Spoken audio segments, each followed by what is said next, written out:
possible. You know, I'm not an optimist by nature, but that's one of the things that I've conceptualized and read about that I actually find plausible, because it's certainly the case, everyone knows this, that there are ways that you can act that make things worse. Everyone knows that. And so if that's the case, there has to be the opposite, right? There has to be ways that you could act that make things better, and obviously you can act in ways that make things really way worse. And so the question is, well, are there ways that you can act that make things really much better? And I think that's the question, is can we have our cake and eat it too? Can we have the being that requires limitation and suffering, and also simultaneously transcend that by our mode of being? And I believe that the biblical stories, and perhaps not only the biblical stories, but the biblical stories are one of the human imagination's best attempts to address and answer that question. That's what the entire story is about.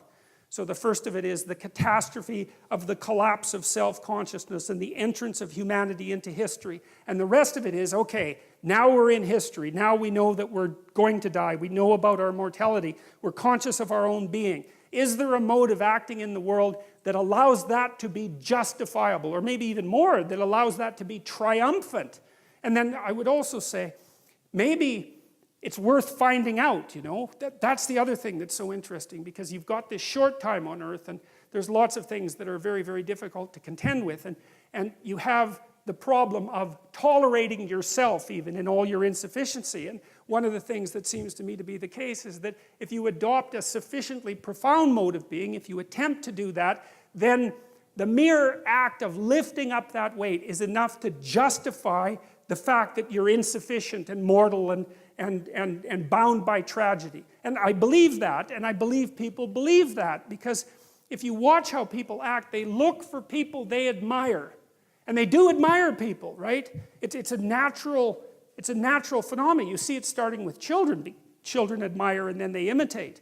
And we look to people who seem to be able to bear the burden of being in a heroic manner, and there's something inside of us that calls to that, and that makes us want to mimic that and to follow it. And I think that that's the deepest and most profound of instincts, and I think it's right. And even if you're not so convinced on the positive end, you know, because it's more difficult to be convinced of the positive, you can certainly be convinced on the negative end, because there are ways of being that are so brutal and so reprehensible that merely to read about them is enough to traumatize you. And I think that if you're a person who hasn't lost their soul completely, you can't help but encounter stories like that and shudder away from them. And, you know, Alexander Solzhenitsyn, who was the person who did most to unmask the absolute horrors of communist totalitarianism, said that he believed that the Nuremberg judgments were the most important event of the 20th century. And that was the judgment at the end of World War II, that there were certain actions that no one was to undertake, no matter what their cultural background was, because they were, let's say, crimes against humanity. That there was such a thing as universal evil. And you can debate that, you know, I mean, and people certainly have, but the problem is if you debate that, then you have to say that there are conditions under which the sorts of things that happened, say, in the concentration camps, which would be the gassing of children after their torture and their forcible removal from their parents and all the terrible things that went along with that, that's just okay. It's just an opinion. It's just something that happened, and there are circumstances under which that's justifiable. If there's no transcendent good and evil underneath that argument, it's only a matter of practicality. And it seems to me that that's not the right conclusion to draw. That's how it seems to me, and that's what Solzhenitsyn concluded when he looked at the Nuremberg trials.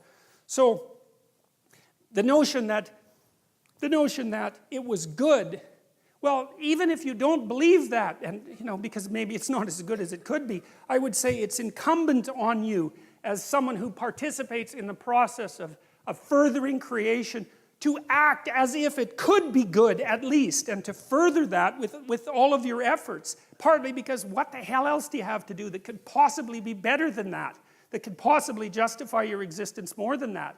And you know perfectly well, if you have any sense at all, if you think clearly about it at all, is that that's what you want to see in everyone else.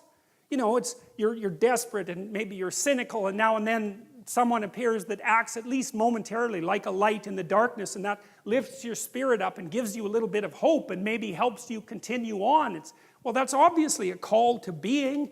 It's a statement from your own soul that says, well, there's something about that that's how you should be.